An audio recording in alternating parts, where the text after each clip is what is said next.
Waalaikumsalam warahmatullahi wabarakatuh.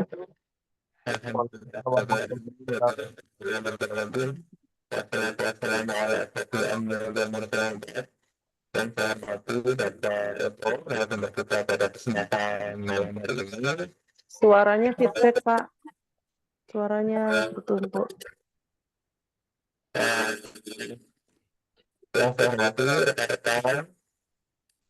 Enggak jelas, Pak. Komunitas untuk yang harus tetap kesempatan dalam hal ini adalah sama-sama tetap datang tetap betul terhadap kenyataan dan dalam bersangkutan dalam kesempatan sehingga Suaranya, Pak. kita itu bisa mendapatkan kesempatan untuk sama-sama belajar dari narasumber kita yang luar biasa sekali. Untuk itu marilah bersama kata itu kita nanti menyimak dan kemudian mengambil pelajaran dari apa yang nanti beliau sampaikan. Lalu sebagai pembawa acara pada kesempatan malam hari ini, kami akan terlebih dahulu membacakan dan kemudian kita melakukan kesepakatan bersama terkait dengan webinar pada kesempatan malam hari ini. Kesepakatan webinar komunitas belajar pada Inggris Merdeka. Yang pertama adalah webinar didengarkan dengan semangat kolaboratif dan saling menghargai. Kita ada temu. Yang kedua, pengajar adalah sebagai berikut. Yang pertama, itu adalah penyampaian teknis upacara, pengusuran bagus, dan pengusuran sertifikat. Yang kedua adalah Suaranya enggak jelas, Pak. Yang ketiga adalah Bapak, suaranya masih feedback, Bapak. feedback ya, ada perangkat lain. Masih belum. Kita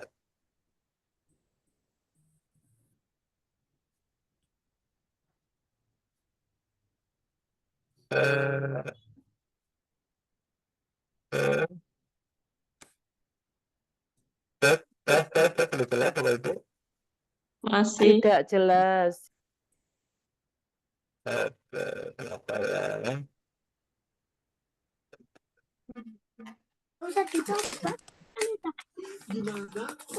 Pak Yusron, suaranya mic-nya kurang jelas, Pak Yusron.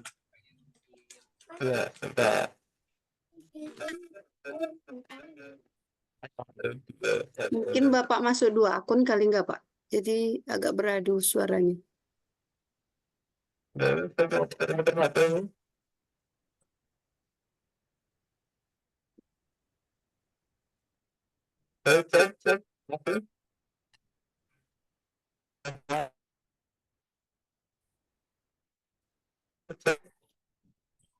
kita Bapak Ibu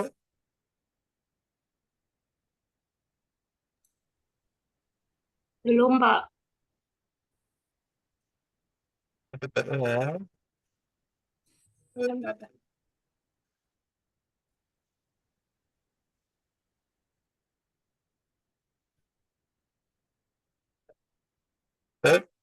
sudah ada perbaikan Bapak Ibu?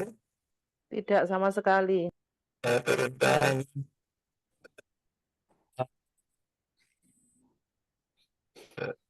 matikan dulu.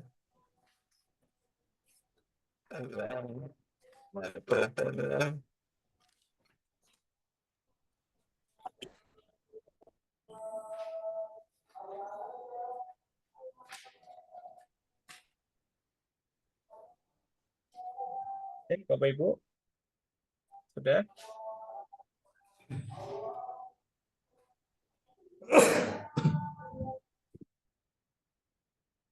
cek.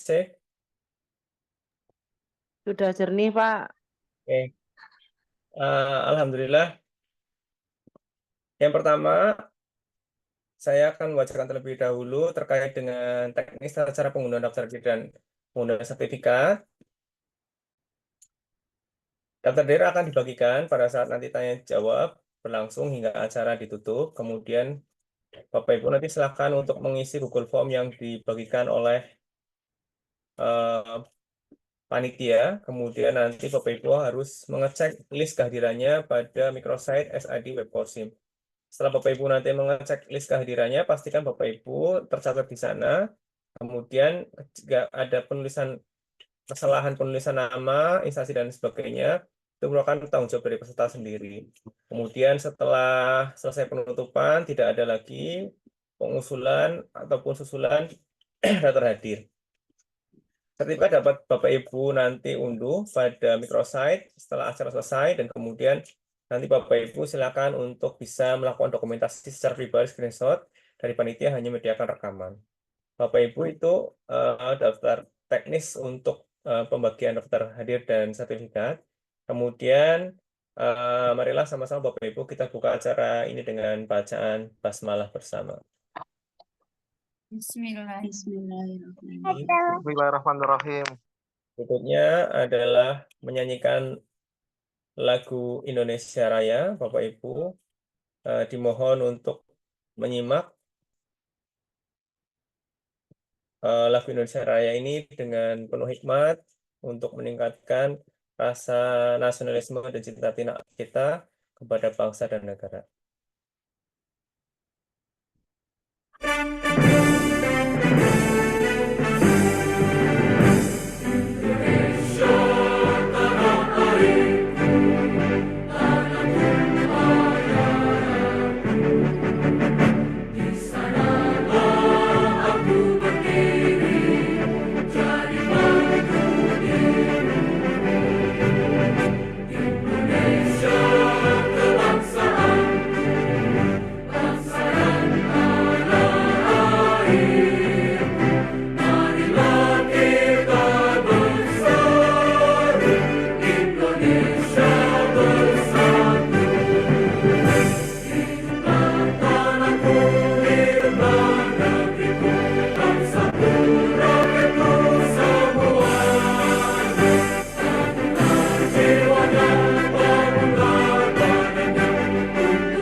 Terima kasih.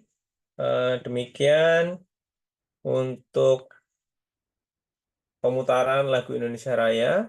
Acara berikutnya yaitu kita akan langsung menyimak materi dari beliau, narasumber kita Bapak Eko. Untuk waktu dan tempat kami persilakan, nanti ada sekitar 60 menit untuk pemaparan dan 30 menit untuk tanya jawab. Kepada beliau Bapak Eko, waktu dan tempat kami persilakan.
Assalamualaikum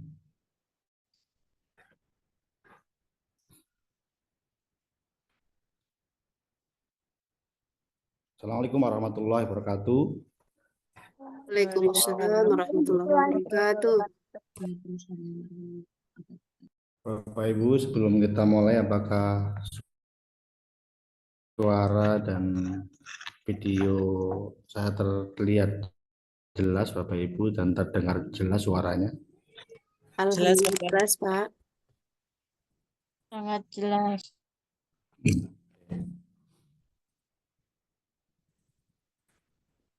Selamat malam Bapak Ibu yang berbahagia. Senang sekali Bapak Ibu kita bisa bertemu untuk pertama kali.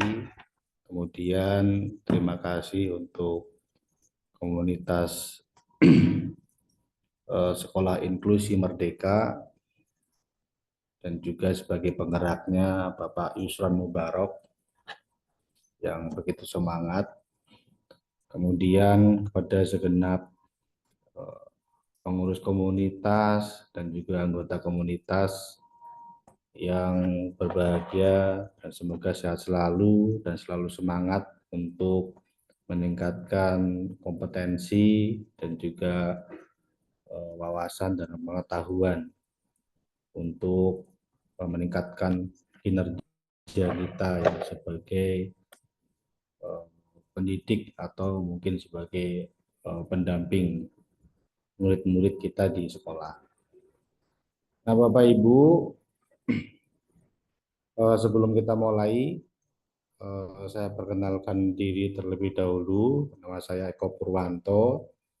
Saat ini saya diberi tugas tambahan sebagai kepala sekolah di SD Negeri Bumirejo 2, tepatnya di Kecamatan Mungkit, Kabupaten Magelang. Mungkin ketika Bapak Ibu pernah ke Borobudur, itu sekitar 6 menit ya, dari Borobudur itu sampai di sekolahan SD Negeri Bumirejo 2.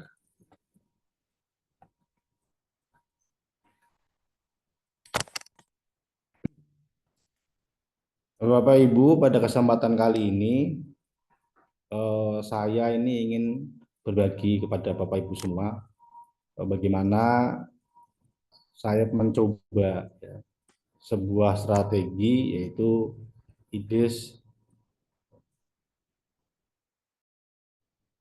CO3 Planted Me R3 untuk meningkatkan pelayanan inklusi di sekolah dasar. Kenapa strategi ini sangat diperlukan Bapak Ibu di sekolah?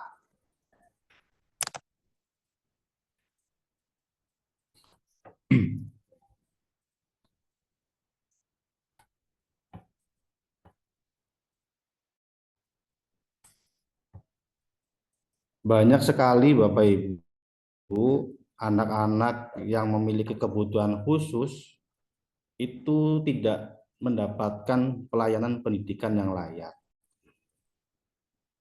Bahkan ada sampai yang tidak bersekolah karena mungkin lokasinya sangat jauh dari SLB, kemudian ada SLB swasta mungkin biayanya lebih mahal, dan ini tidak terjangkau oleh masyarakat-masyarakat yang menengah ke bawah dengan memiliki anak yang memiliki kebutuhan khusus.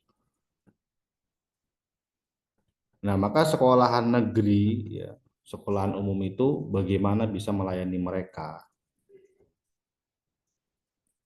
Melayani di sini ini bukan cuma sekedar menerima,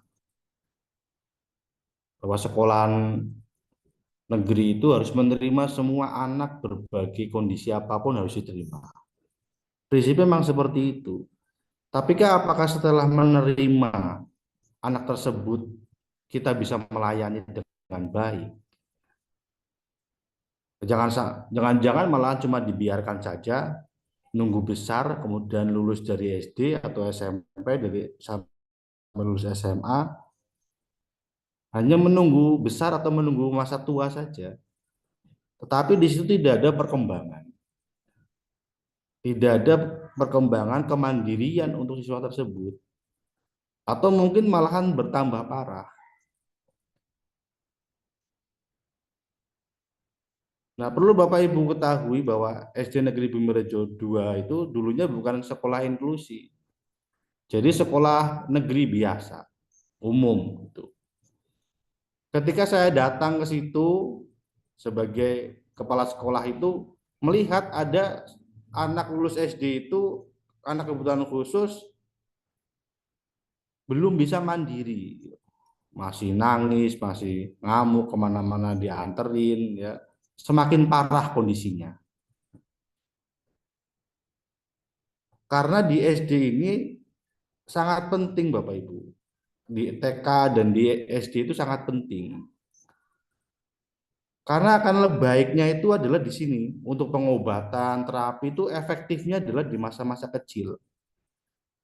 Kalau sudah besar itu akan susah sekali, atau remaja itu akan susah sekali untuk bisa ada progres, ya, ada progres yang lebih baik untuk anak tersebut, baik kemandirian maupun kemampuan-kemampuan keterampilan atau kemampuan kognitif yang lainnya. Itu akan lebih susah. Jadi ketika di SD kemudian saya melihat ada anak yang tidak terlayani dengan baik, harusnya lulus SD itu dia sudah mandiri, ya, atau bisa melakukan hal-hal yang kompetensi minimal, bisa tahu arah, bisa membaca simbol-simbol gitu. Jadi ketika kita menjadikan sekolah sebagai sekolah inklusi, kita harus siap melayaninya. Jadi bukan cuma menerima saja. Atau mungkin tidak ada guru pembimbing khusus, tetapi diserahkan kepada guru kelasnya. Guru kelasnya menjadi pembimbing khusus. Kalau jumlahnya cuma satu, ini sangat efektif, maksudnya tidak masalah. Tapi ketika di sekelas itu mungkin ada 3 atau 5, bagaimana melayaninya? Sekolah tersebut melayani siswa-siswa kita gitu kan. Jangan sampai di situ malahan pembiaran. Yang penting anak itu sekolah terus, tapi tidak ada progres. Nah, ini maka kita membutuhkan sebuah strategi agar anak-anak kebutuhan khusus itu juga mendapatkan pelayanan yang baik. Jadi mutu layanannya itu juga kualitasnya sama.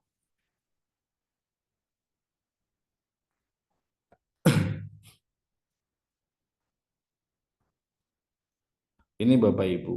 Jadi kenapa di sekolah-sekolah ini bukan hanya sekadar mengaku melakukan menerima anak inklusi, kemudian menjadi sekolah inklusi, atau memiliki guru pembimbing khusus, ya, tetapi tidak ada progresnya, tidak ada hasilnya itu tidak ada. Nah, kita berorientasi kepada hasil. Jadi bagaimana siswa itu nanti mengalami perubahan, ada perubahan yang lebih baik. Sehingga masyarakat itu tidak kecewa. Oh, setelah anak saya disekolahkan di sekolah tersebut, ini ada peningkatan. Itu Bapak Ibu, maka di sini saya akan mencoba Bapak Ibu untuk menyampaikan strategi yang sudah saya terapkan di sekolahan saya. Ini sudah 2 tahun, ya, 2 tahun berjalan.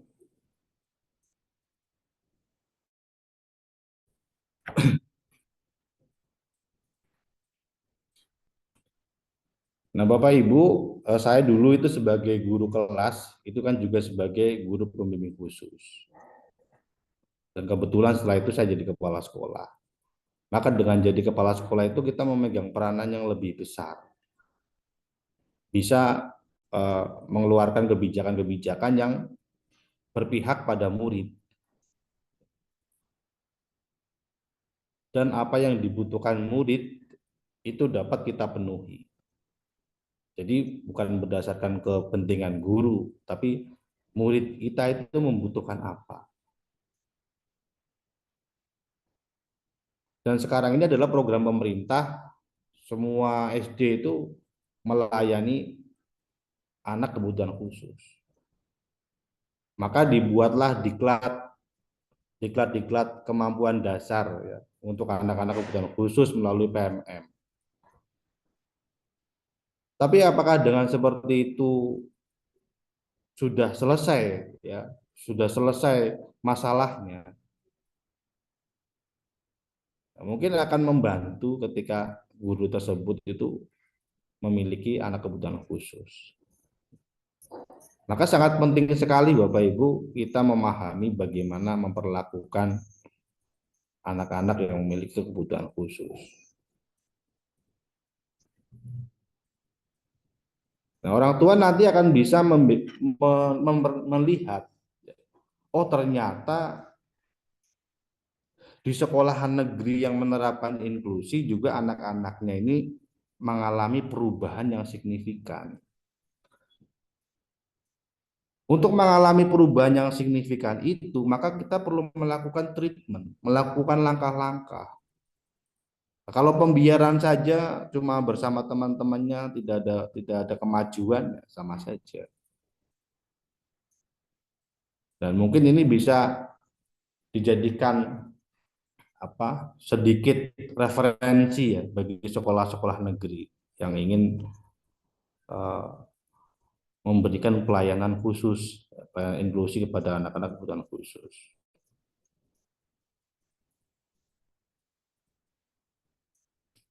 Nah, ketika anak-anak kebutuhan khusus itu berada di sekolah negeri, ya, ini mereka akan bersama dengan anak-anak yang tanda kutip normal, tidak memiliki keluhan apapun. Namun sekolahan siap tidak ketika nanti ada bullying dan sebagainya dari anak-anak yang normal. Kalau di SLB mungkin variannya banyak. Dia tidak akan ada bully karena kondisinya sama. Tapi ketika di sekolahan negeri, sekolahan umum, misalkan ada 100 anak, kemudian anak kebutuhan khususnya ada 5 atau 10, maka akan terjadi nanti namanya bullying dan sebagainya. Dan sekolah itu harus mempersiapkan lingkungan yang bisa menerima mereka. Jadi bukan cuma menerima, ada GPK-nya, tapi lingkungan kita tidak diciptakan agar anak-anak di situ yang normal, yang umum bisa menerima mereka. Kemudian nanti hilang labelisasi anak-anak itu. Labelisasi anak normal dan tidak normal itu akan hilang. Nah, itu tugas sekolah bersama guru pembimbing khusus.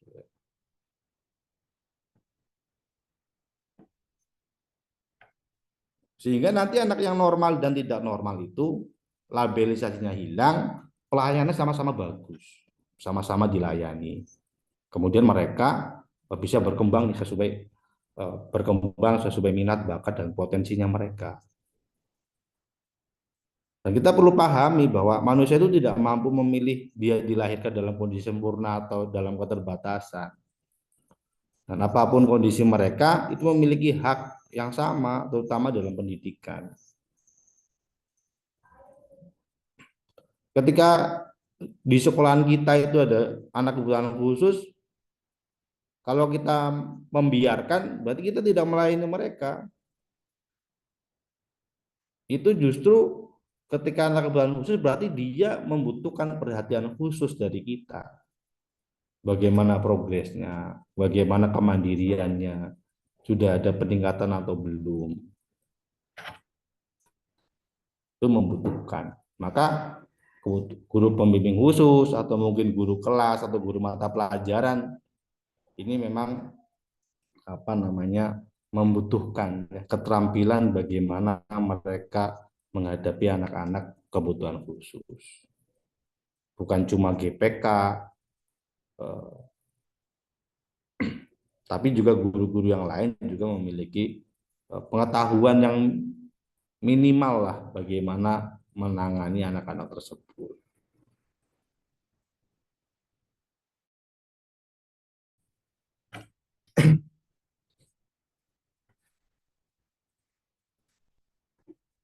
Nah, Bapak Ibu, kenapa kalau saya menerapkan ini? Ini apa sih strateginya apa? Nanti akan saya jelaskan. Jadi setiap sekolah itu, terutama di SD Bumirejo 2 ya, atau sekolah lain, belum memiliki standar pelayanan untuk siswa kebutuhan khusus. Standar pelayanannya seperti apa itu nggak ada. Ruangannya, pendampingnya, waktunya, kebutuhan-kebutuhannya, layanan-layanan mereka itu belum ada standarnya. Kemudian dari segi produktivitas, sekolah tidak memiliki capaian khusus bagi siswa kebutuhan khusus yang jelas itu loh. Tidak ada.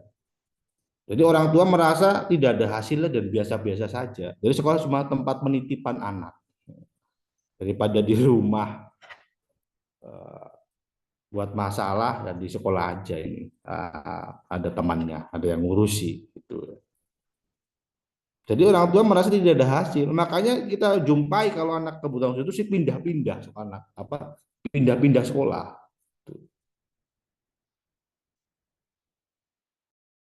Karena merasa anaknya tidak ada progres, tidak ada hasil, atau mungkin malahan mendapatkan bullying, atau mungkin mendapatkan perlakuan kurang baik dari gurunya atau dari temannya. Muncul masalah, padahal yang diharapkan anaknya bisa tumbuh mandiri, malah kan jadi depresi dan sebagainya. Maka ini sangat penting. Bagaimana nanti sekolah kita itu memiliki capaian khusus. Anak ini nih dalam waktu 6 bulan itu harus seperti apa. Tujuannya itu disepakati bersama-sama bersama orang tua. Ya, orang tuanya harus tahu nih, pertama masuk kondisinya seperti apa. Setelah 6 bulan ada progres seperti apa. Kalau tidak ada progres, tidak ada perubahan, ya terus apa yang kita lakukan selama 6 bulan 1 tahun itu? Dari pihak sekolah maupun pihak guru atau mungkin pendamping khususnya. Apa yang dilakukan dan hasilnya apa? Kemudian dari perkembangan siswa itu mengalami perkembangannya tidak maksimal atau bahkan terlihat semakin memburuk. Nah, ini kita harus mengamati benar-benar. Jadi setelah tambah dewasa malah tambah tantrum misalkan, kemudian tambah sering ngamuk, nendang-nendang meja dan sebagainya gitu kan. Semakin parah. Gitu kan. Nah, terus apa yang kita lakukan? Hasilnya apa?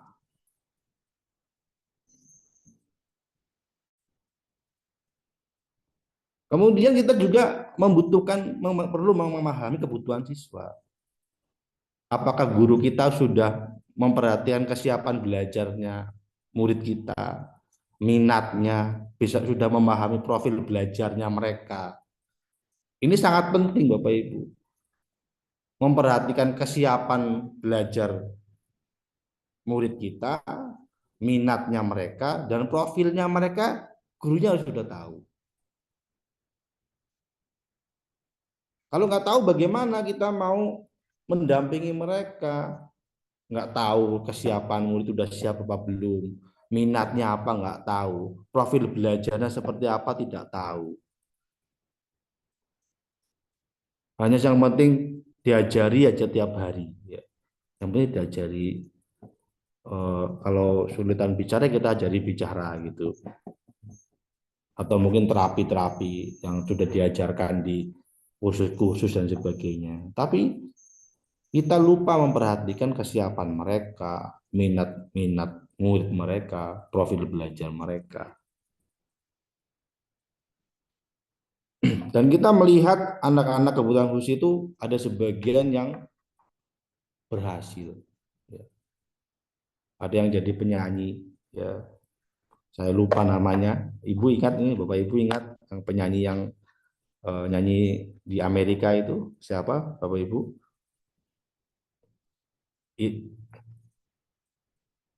Ada yang ingat Bapak Ibu? Yang jadi juara nyanyi internasional itu orang Indonesia.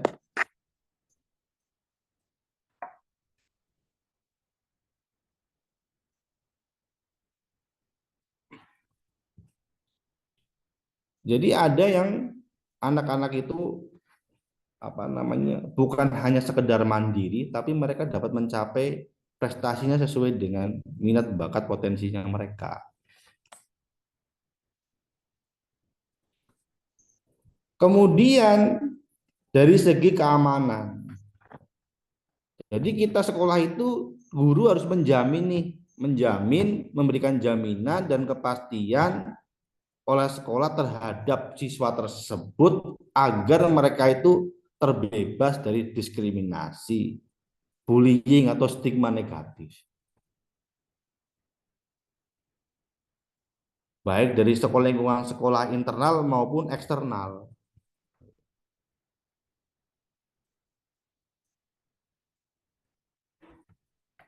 Sudah belum dijalankan seperti ini? Jaminan kepastian sekolah bahwa anak tersebut itu tidak akan ada bullying, diskriminasi, dan stigma negatif. Dari segenap komunitas yang ada di satuan pendidikan, mulai dari murid, mulai dari orang tua siswa yang lain, atau tetangga-tetangga sekitar sekolah. Nah, sekolah ini perlu menjamin. Bukan cuma sekedar ngajar-ngajar saja gitu kan. Ini harus bisa memprediksi ini ada enggak, ada indikasi bullying enggak, diskriminasi enggak, stigma negatif tidak. Harus ada antisipasi. Oh, ini udah ada tanda-tanda ini. Tuh. Jadi perlu ada jaminan Bapak Ibu. Sehingga mereka itu dan orang tuanya itu merasa nyaman ya berada di sebuah sekolah tersebut. Nah, dan alhamdulillah di sekolahan saya itu sekarang itu ada yang gangguan sensorik, itu ada yang nggak bisa ngomong, ya, ada yang Down syndrome, ada yang ADHD, ya, ada yang IQ-nya rendah, kesulitan belajar. Jadi berbagai macam. Dan mereka bersama siswa yang umum itu bermain bersama, tidak saling mengusik, nyaman, tidak ada indikasi diskriminasi, bullying, atau stigma negatif dari teman-teman yang lain.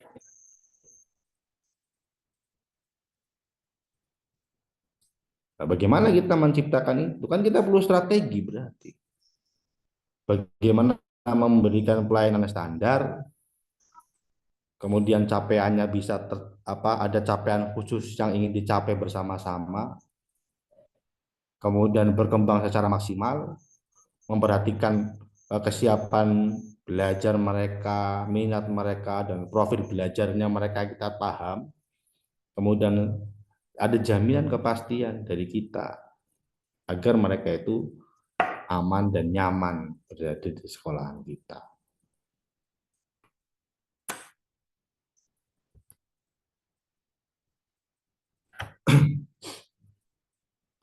Nah, Bapak Ibu, sekolah itu juga membutuhkan perencanaan yang mengintegrasikan dengan tujuan kebijakan.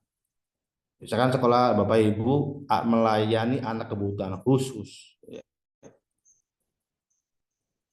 maka kan perlu direncanakan. Untuk mencapai tujuan tersebut kan itu perlu direncanakan.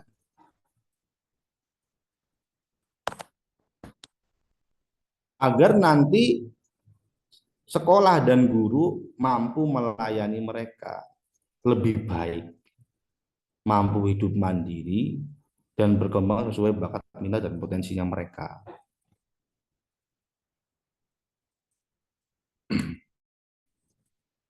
yang mungkin kemampuan intelektualnya rendah, ya mungkin di bawah, menurut saya ada yang IQ-nya di bawah rata-rata. Ya, kita lihat ini potensi-potensi yang lainnya di olahraga atau seni, dia potensinya apa. Dan itu yang akan menjadi masa depannya dia. Kan kita sudah memahami bersama-sama, orang yang matematika 100, IPA-nya, IPAS-nya 100, atau PPKN-nya nilainya 100, itu ketika dalam kehidupan nyata besok ketika sudah dewasa, itu tidak menjadi alat agar dia bisa hidup mandiri dan kaya raya, kan tidak menjamin. Ada yang cuma bisa nyanyi aja, dia bisa untuk hidup, ya. Bisa untuk hidup mandiri hanya dengan suaranya saja. Tidak harus matematikanya 100, IPAS-nya 100, PKN, PAI-nya itu 100 gitu. Atau mungkin di olahraganya, sepak bolanya bagus, ya sepak bola jadi pemain sepak bola menang dapat miliaran rupiah. Bulu tangkis jadi juara, dia dapat apa? Dapat uang banyak, bisa untuk kebutuhan mereka dan bisa membahagiakan keluarganya, bisa hidup mandiri. Jadi kita lihat potensi-potensi mereka, sehingga sekolah dan guru itu menemukan nih, menguatkan. Kalau menurut Ki Hajar itu guru itu menebalkan. Kalau masih kecil itu siswanya itu sebagai goresan-goresan tipis itu. Nah, gurunya yang menebalkan.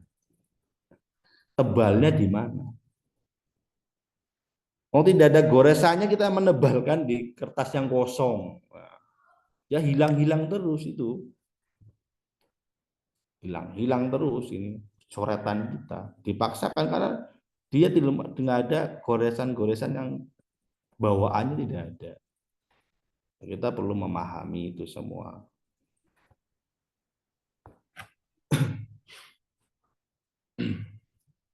Nah, apa Bapak Ibu? Ini adalah rangkaian dari strategi kita. Ini cuma sekedar untuk mengingatkan. Pertama apa sehingga akhirnya itu apa. Ya. Ada identification, assessment, coordination, collaboration, cooperation, ya, planning, treatment. Ya. Kemudian ada monitoring, evaluation, refleksi, review, dan report. Nah, sebenarnya ini adalah untuk mengingatkan saja. Oh, habis identifikasi saya harus assessment nih, harus berkoordinasi, harus berkolaborasi, harus bekerja sama dengan siapa, merencanakannya seperti apa, kemudian melakukan treatmentnya seperti apa. Setelah di treatment, kita monitoring nih, dimonitor perkembangannya, kemudian kita evaluasi. Setelah evaluasi kita refleksi nih, apa sih yang kurang, apa yang salah. Review, kemudian kita membuat laporan, report perkembangan anak itu. Jadi strategi ini adalah strategi alur, ya. Alur bagaimana kita menjalankan sebuah pelayanan kepada anak.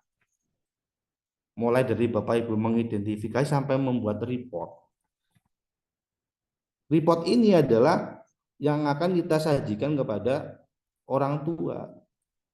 Ini loh perkembangannya setelah kami layani. Jadi jangan diam-diam baik atau menang-menang saja, itu diam-diam saja, gitu kan. Tapi ada laporan ini kepada mereka, ini loh perkembangannya. Dulu ketika Bapak Ibu datang anaknya seperti ini, sekarang ada perubahan seperti ini. Atau setelah kemarin 1 tahun yang lalu kondisi anaknya Bapak Ibu seperti ini, sekarang ini loh Bapak Ibu perubahannya Pak. Sehingga mereka itu, orang tua itu puas dengan pelayanan kita. Jadi tidak menyesal, ya, tidak menyesal bersekolah di sekolahan kita. Atau mungkin nggak menyesal ini didampingi oleh Ibu Lucia Anggakusuma. Nah, ternyata gurunya bagus, mendampingi. Atau ini di Bu Isnawati ini pelayanannya sangat bagus gitu.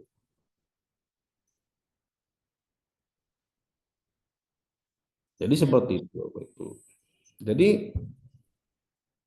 IDES apa CO3 plan treatment R3 itu seperti gambarannya seperti itu. Untuk strategi untuk mengingat-ingat step by step apa yang kita lakukan. Dari Bapak Ibu mengidentifikasi, melakukan asesmen, melakukan koordinasi, kolaborasi, melakukan kerjasama, membuat planning, melakukan treatmentnya, monitoring, evaluasi, melakukan refleksi, review, dan report. Ketika kita menjalankan seperti ini, dan sudah saya jalankan, ini ada progres yang luar biasa.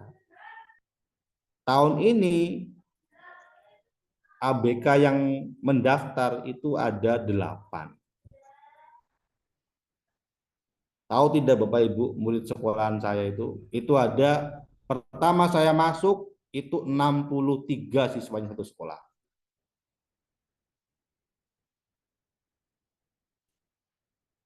Sekarang sudah di angka 82.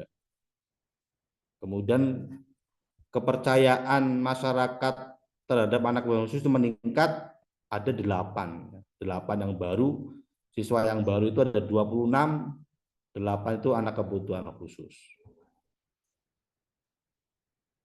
Jadi ada peningkatan.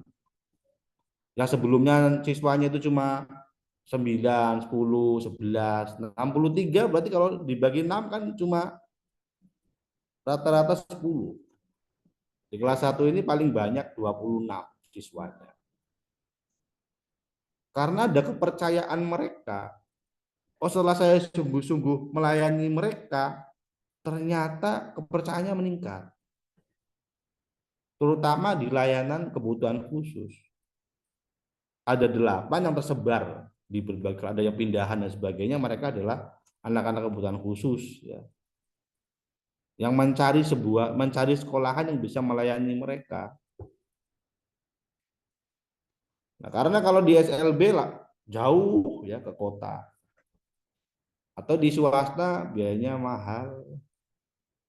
Atau di sekolah negeri yang umum belum bisa melayani. Nah, sehingga sekolah ini sebagai alternatif yang menampung mereka. Ya, kalau bukan kita, siapa lagi yang menampung mereka?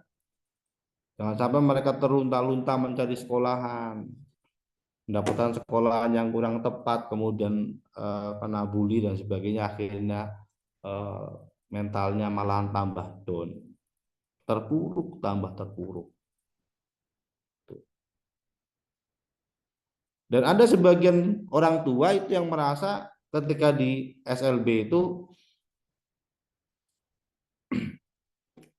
apa namanya, ada sebagian anak yang merasa eksklusif ya, merasa dibedakan. Oh, saya sekolah di sini bersama teman-teman yang kekurangan juga.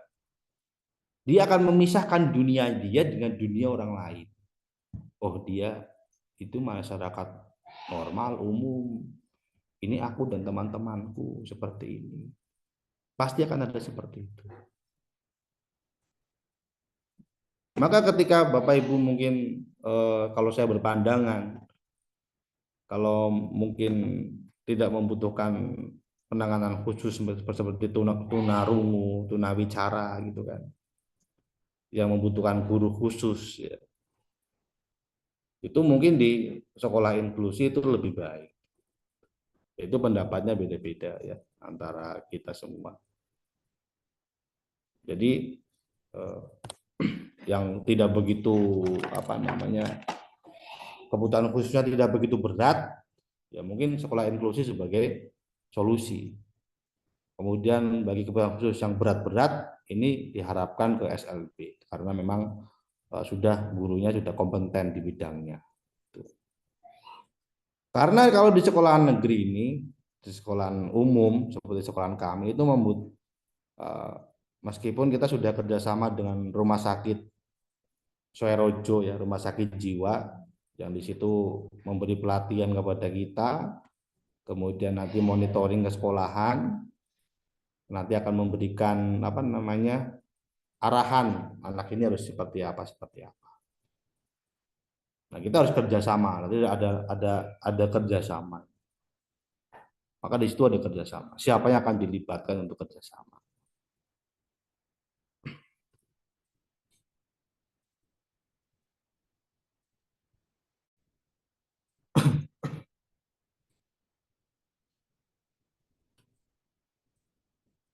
Nah, Bapak Ibu, di bagian identifikasi ya, dan asesmen ini, bagaimana guru kelas, gurunya, wali kelas atau guru kelas bersama GPK ini mengumpulkan informasi dari sekolahan sebelumnya, dari orang tua, kemudian juga bertemu dengan anaknya, wawancara komunikasi, sehingga data yang kita miliki itu lengkap dan sempurna. Jadi bukan cuma nyimpulkan oh ini apa namanya hiperaktif nih, wah, gitu kan. Hiperaktif saja atau ada hiperaktif lainnya? Seperti di murid saya itu ada yang hiperaktif, dia juga ada mental, ada kelemahan di mentalnya juga. Hiperaktif, kemudian setelah diperiksa IQ-nya rendah, kemudian dia itu broken home, ayah ibunya itu cerai, misah di mana itu bersama saudaranya. Nah, dari situ saya merasa terpanggil ya Bapak Ibu. Jadi ada anak yang mungkin di sekolah lain dianggap hiperaktif itu nakal gitu kan ya. Hiperaktif. Kemudian dia kemampuannya di bawah sekali. Jadi sekarang dia pindahan baru di sekolahan kami itu kelas 4. Kelas 4 itu belum bisa mengenal huruf. Jadi baru pindah ini beberapa bulan ke sekolahan kami, itu belum mengenal huruf. Jadi gurunya sekarang mengenalkan huruf abjad. Kemudian dia di sekolahan itu aktif ya, pokoknya gerak-gerak dan sebagainya, tidak bisa diam. IQ-nya rendah, setelah dikumpulkan identifikasi macam-macam, ada masalah lain di broken home itu. Orang tuanya cerai, pisah, tidak pernah ketemu, tidak pernah datang. Ibunya di Malaysia, ayahnya di Jakarta. Dia tinggal bersama adiknya, ayahnya. Ketika seperti itu, kalau kita nggak melayani, cuma inginnya siswa yang bagus-bagus saja, yang normal-normal saja, bahkan pengennya yang pinter-pinter aja, biar gampang ngajarnya. Lalu anak-anak seperti itu siapa yang akan melayani? Siapa yang akan melayani mereka? Harusnya merasa sedih kita. Sebagai seorang guru tidak bisa melayani mereka. Atau bahkan malahan dimarahi karena belum bisa membaca, belum bisa ngitung. Wah, gimana ini siswanya ini? Karena gurunya tidak memahami profil belajarnya siswa, kebutuhannya siswa, motivasinya siswa, nggak tahu, kondisinya mereka nggak tahu. Coba kalau tahu, pasti kita akan memahami, oh iya benar ya, siapa yang akan bisa membantu.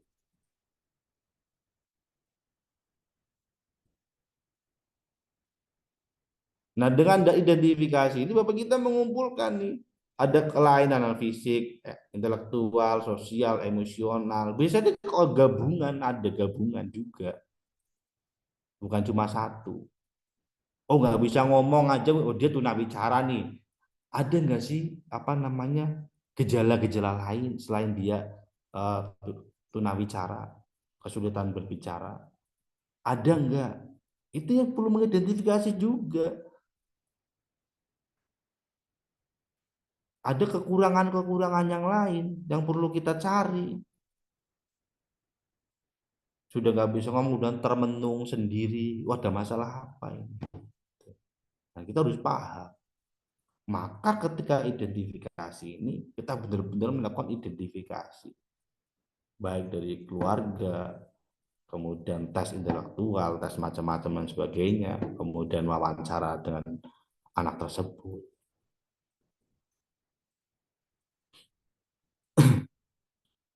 Kemudian Bapak Ibu melakukan asesmen, mengakuratkan lagi nih, apa saja nih kekurangannya, apa kebutuhannya apa saja. Sehingga nanti ketika merencanakan dan menempatkan layanan yang akan diberikan itu sesuai dengan data. Nah, ketika kita bekerja sama dengan rumah sakit yang melayani tumbuh kembang anak, di rumah sakit umum sekarang melayani tumbuh kembang. Data yang kita bawa bersama orang tua itu lengkap.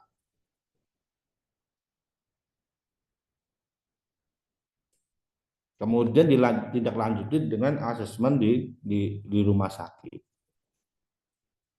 Kan lengkap datanya sebagai penguat. Yang data rumah sakit bisa penguat untuk GPK dan sekolahan, data dari sekolahan bisa mempermudah rumah sakit untuk mengidentifikasi dan terapi-terapi apa yang perlu dijalankan. Lebih cepat gitu.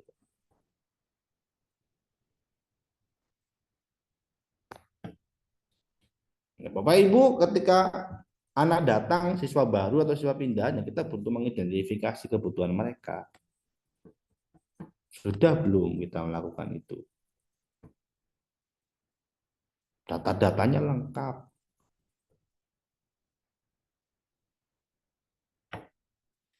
Kenapa harus lengkap? Karena siapa tahu ada kebutuhan-kebutuhan lain yang tidak kita baca. Tidak terbaca. Ini Bapak Ibu sangat penting untuk mengidentifikasi dan melakukan asesmen.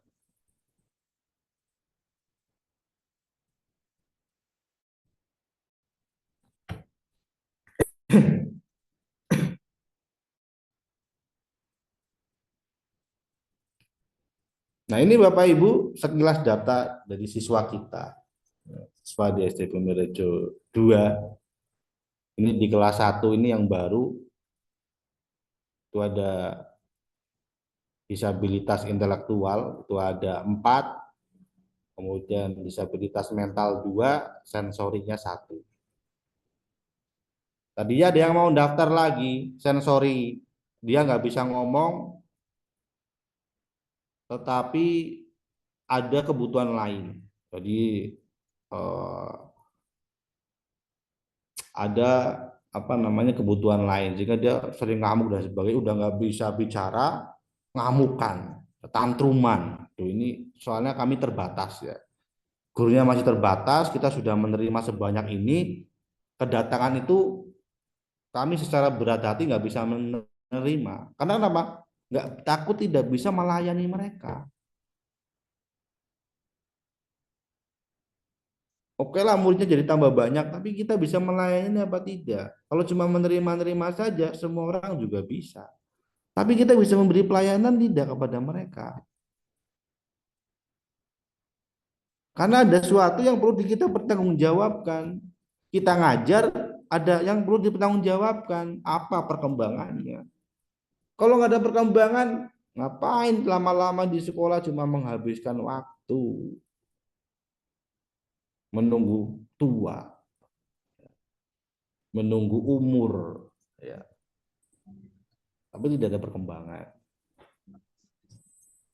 Di kelas 2 ini pindahan juga, disabilitas intelektual, sering berhalusinasi, ada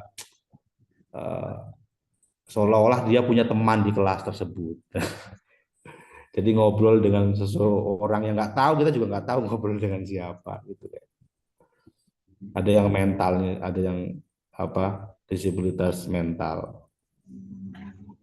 Jadi di samping intelektual juga pasti ada diiringi oleh kayak gangguan-gangguan yang lainnya. Jadi maka kita perlu mengidentifikasi dengan jelas kebutuhannya apa saja. Cukup banyak ya. Jadi untuk di SD Negeri Bumi Rejo 2 itu kita ada guru GPK. Awalnya cuma saya sendiri guru GPK. Karena saya sering rapat dan sebagainya. Kalau kepala sekolah kan senangnya rapat-rapat ya. Jadi tidak bisa melayani. Sehingga akhirnya saya menambah dua guru GPK yang dari umum, kemudian kita suruh belajar, suruh latihan, kita kirim pelatihan online atau offline gitu, sehingga bisa mendampingi mereka ini. Karena kalau dilayani sama guru kelas sebanyak ini, itu tidak akan kesulitan. Kalau cuma satu mungkin bisa, ya. Satu kelas cuma satu. Kalau lebih dari satu kan kesulitan.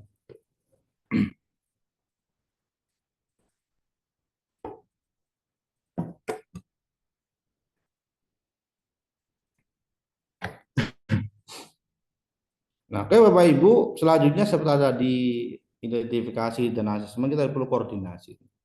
Kerjasama, koordinasi, kolaborasi dengan orang tua, dengan guru kelas, dan kepala sekolah, dengan terapis. Ya. Kalau terapisnya kan kita misalkan yang tunawicara itu kita ngundang terapi bicara. Dan yang intelektual kita ada terapi okupasi. Jadi part time itu suruh datang ke sekolah. Dan dokter ketika mereka itu menjalankan terapi melalui rumah sakit. Kebetulan kalau sekolahan kami itu sudah ada MOU dengan RSJ Surojo ya di Magelang, itu sudah ada MOU. Jadi sebagian pos kinerja kami itu kami alokasikan untuk pelatihan guru ya, guru-guru agar bisa memahami anak-anak kebutuhan khusus. Jadi CO3-nya ini koordinasi, kolaborasi, operation. Nah, kemudian Bapak Ibu, plan. Berdasarkan pertimbangan terapis, dokter kerjasama dengan guru kelas dan orang tua merencanakan pembelajaran di kelas atau di rumah. Karena ada anak yang tidak mau sekolah, takut dengan sekolah, nggak mau ketemu sama banyak orang. Sehingga dia harus mau nggak mau gurunya datang ke rumah.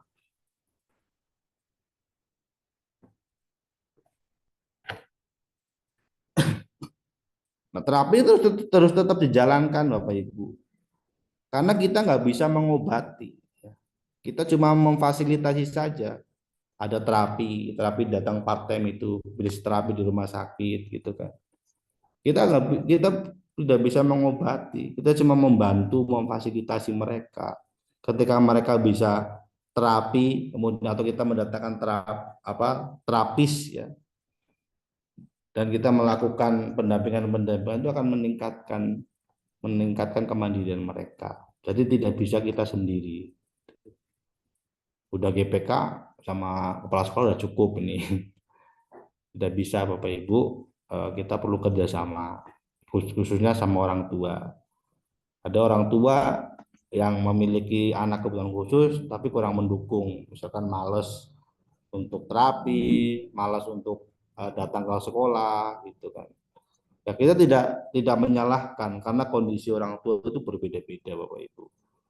Ada yang seharian itu habis untuk mencari uang sebagainya itu, dengan kesulitan di keluarganya masing-masing. Nah, kita sebagai guru membantu mereka. Jangan sampai kita menyalahkan orang tua saja. Tetap kita menyalahkan diri kita sebagai pelayan. Kita melayani mereka secara maksimal.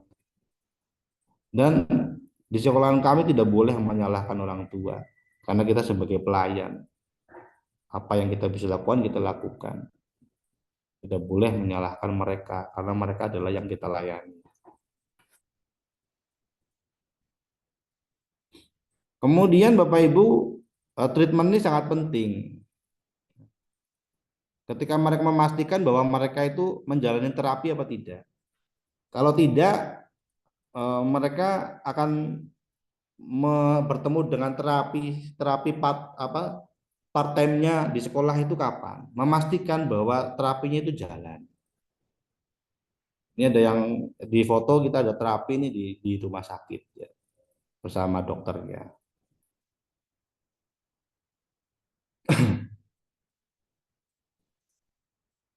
Terapi itu untuk mempercepat, mengurangi hambatan, mungkin ada beberapa yang dikasih obat yang tadinya hiperaktif agak berkurang gitu kan. Tapi kan tidak mungkin dengan obat terus ya.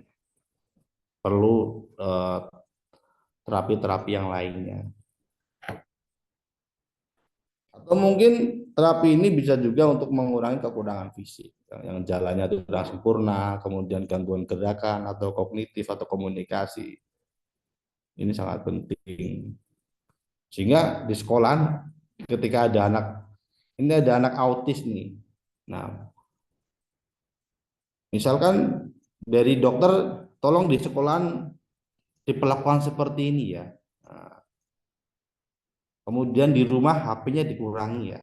Nah, jadi kan kita bergerak atau menjalankan sesuatu berdasarkan rekomendasi atau kesepakatan bersama.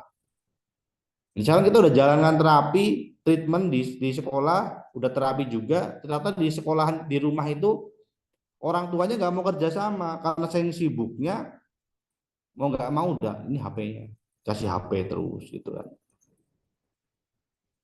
Akhirnya tidak bisa berkembang secara maksimal. Karena kerjasama sangat penting. Dan kita perlu monitoring dan evaluasi.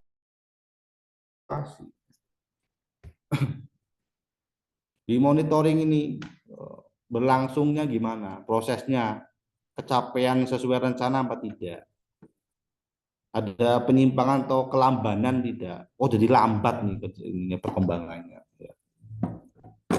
Ini perlu dilihat, melambat apa tidak kita lihat tujuannya, kok nggak berkembang dengan baik, gitu. Konsultasi lagi dengan dokter dan sebagainya, dengan orang tua, itu lebih membutuhkan tenaga yang luar biasa.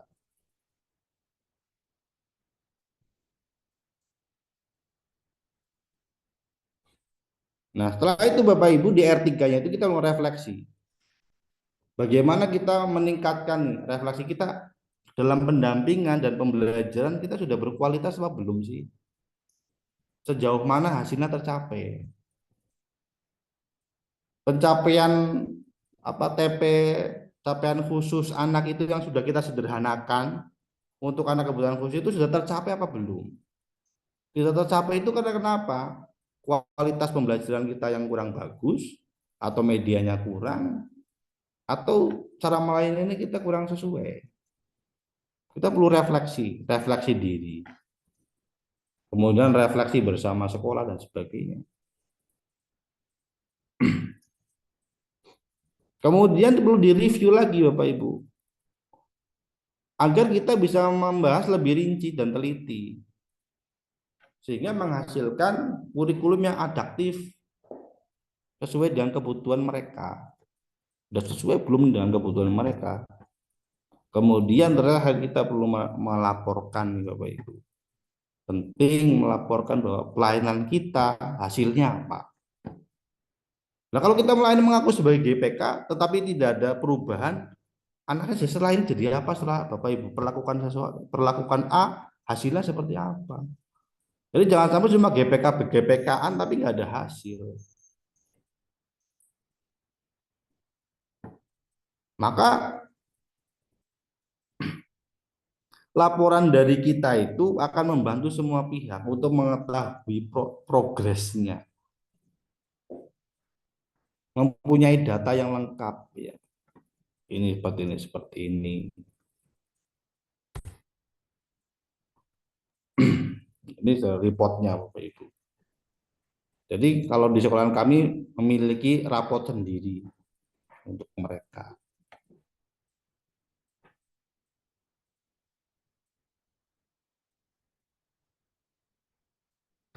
Karena rapotnya sama bagaimana tuh.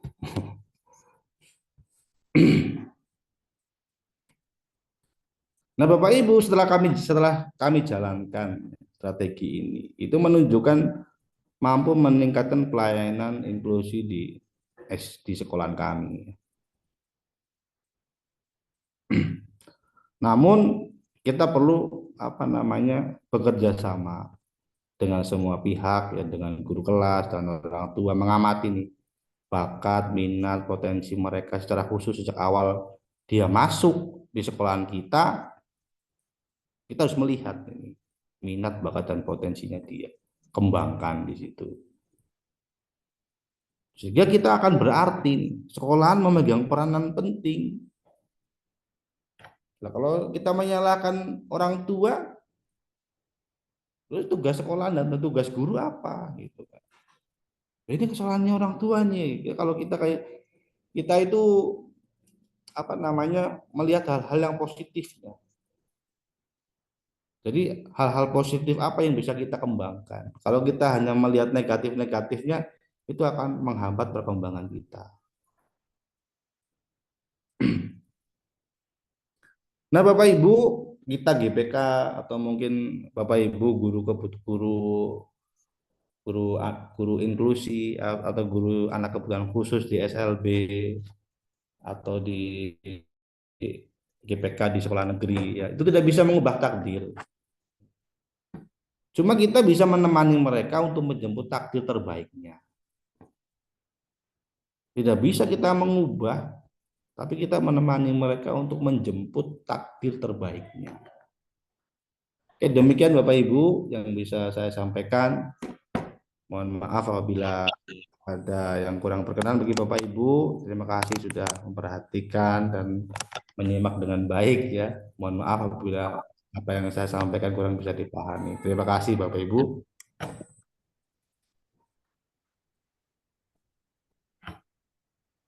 Ya, terima kasih pada narasumber kita, Bapak Eko. Beri tepuk tangan dulu yang meriah untuk beliau. Luar biasa sekali yang beliau sampaikan. Oh, dari awal ini saya lihat judulnya beliau itu panjang dan kemudian kira-kira akronimnya apa. Ternyata sebuah step by step yang harus dilakukan oleh seorang guru, di mana kepala sekolah ini membuat sebuah ramuan ataupun membuat sebuah rumus yang dimana memudahkan guru GPK di sekolahnya untuk mengimplementasikan step by step yang harus dilakukan oleh seorang guru pembimbing khusus ataupun guru kelas yang memiliki anak berkebutuhan khusus. Terima kasih pada narasumber kita.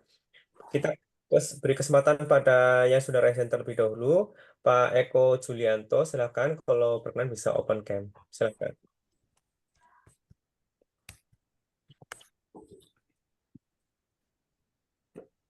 Assalamualaikum warahmatullahi wabarakatuh. Waalaikumsalam warahmatullahi wabarakatuh. Halo Pak Eko, sama Pak Eko ini. Oh ya, sama. Nggih. Bapak Kepsek nggih di Magelang Pak nggih. Nggih. Ya, sangat tadi pengalamannya sangat banyak sekali dan variatif itu Pak. Itu. Tadi kan ada treatment atau terapi ya Pak ya? Ya.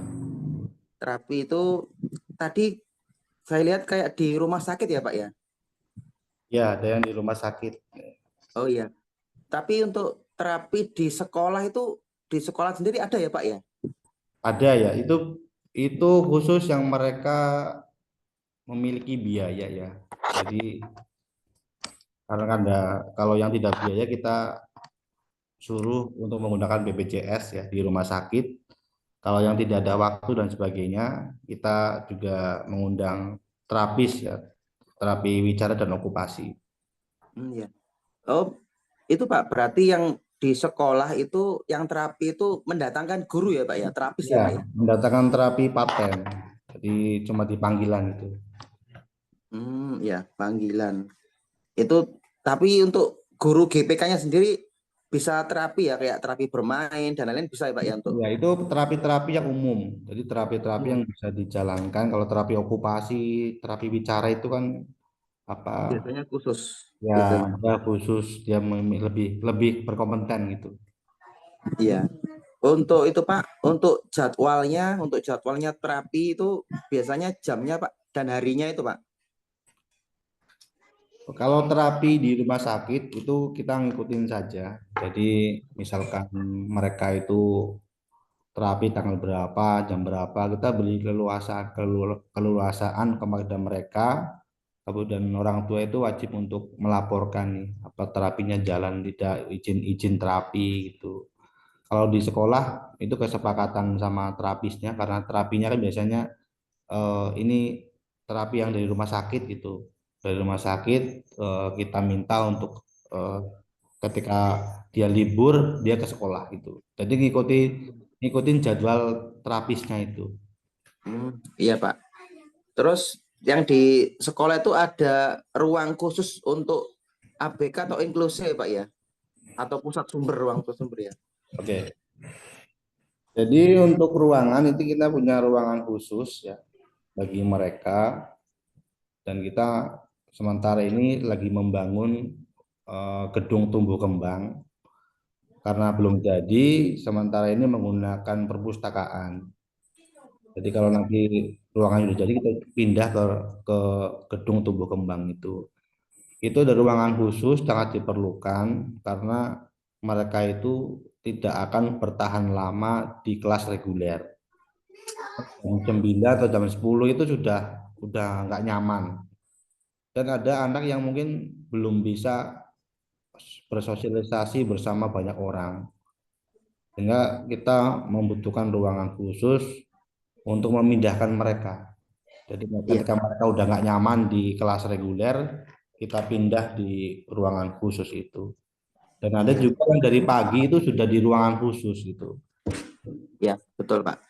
Terus itu Pak, apalagi kan kalau tadi saya lihat kan ada banyak siswanya kan ada intelektual itu kan enak itu kalau misalnya ruangan itu ada kayak itu Pak ya, kayak sekat itu ya Pak ya. Terkadang kan siswa-siswa kita itu kan ada yang dibuat klasikal itu bisa ada yang nggak bisa, jadi individual gitu ya Pak ya. Iya.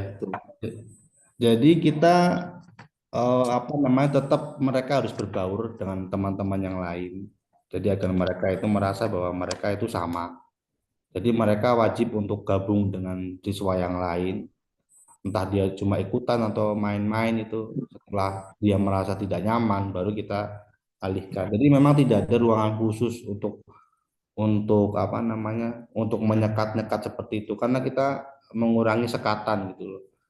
Jadi yang penting kita ada pendamping khususnya, itu ada tempat khusus yang tidak diganggu oleh orang-orang lain ketika mereka itu membutuhkan suasana yang sendiri gitu. Iya. Terus itu Pak, tadi saya lihat itu ini SD negeri ya Pak ya?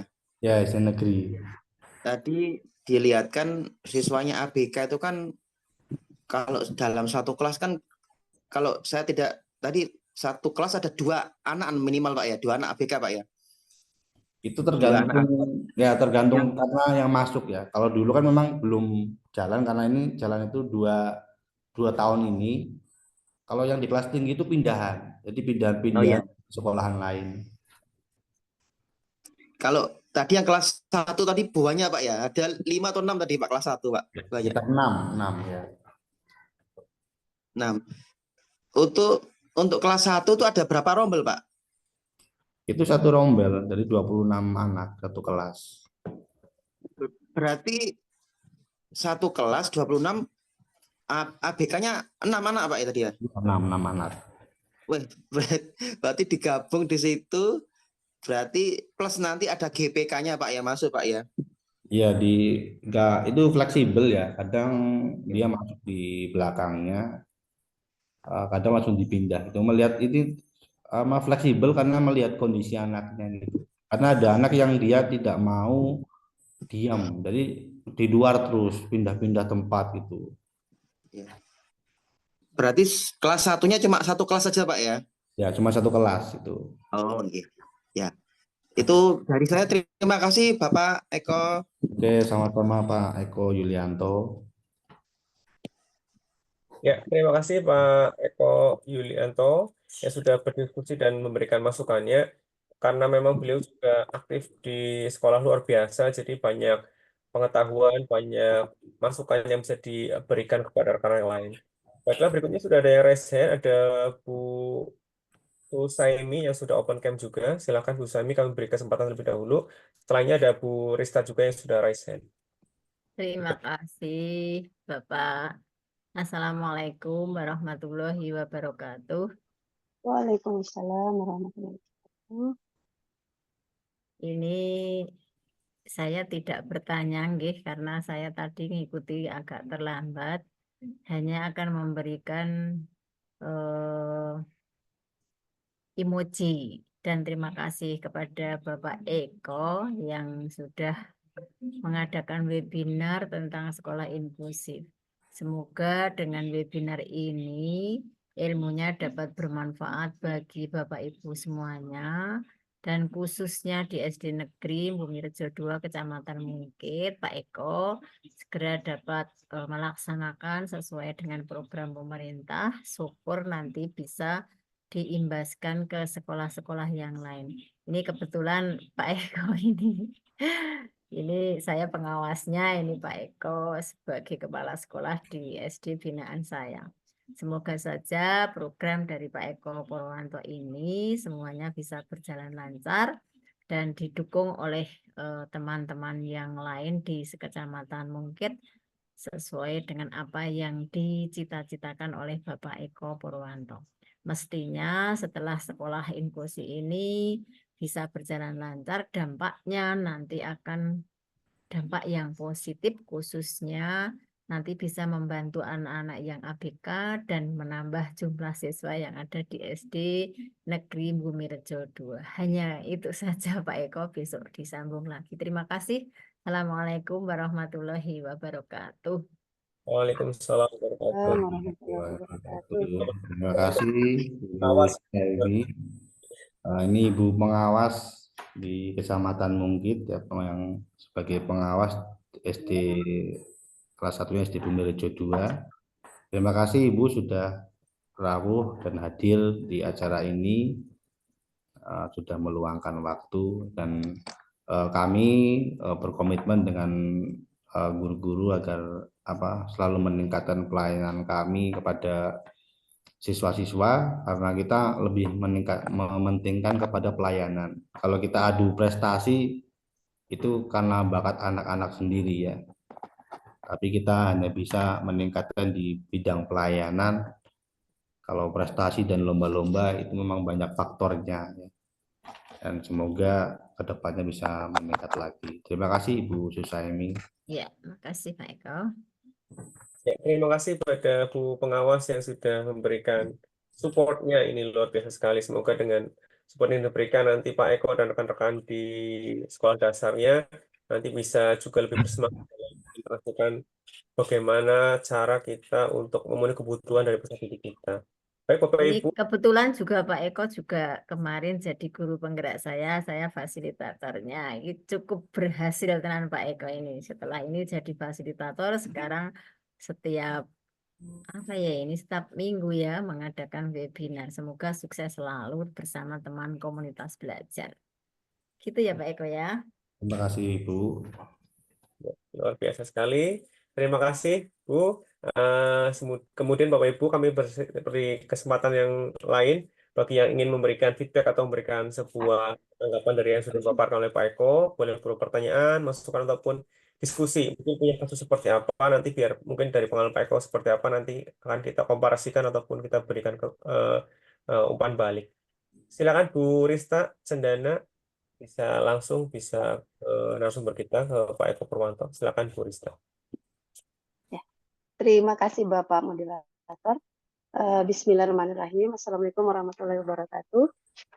Assalamualaikum warahmatullahi wabarakatuh. Terima kasih Pak Eko atas ilmunya yang sangat bermanfaat sekali dan bisa menginspirasi bagi kami-kami yang sekolahnya memang kami ada juga siswa-siswa yang siswa inklusi yang ada di sekolah kami. Mungkin sedikit saya mau minta solusi atau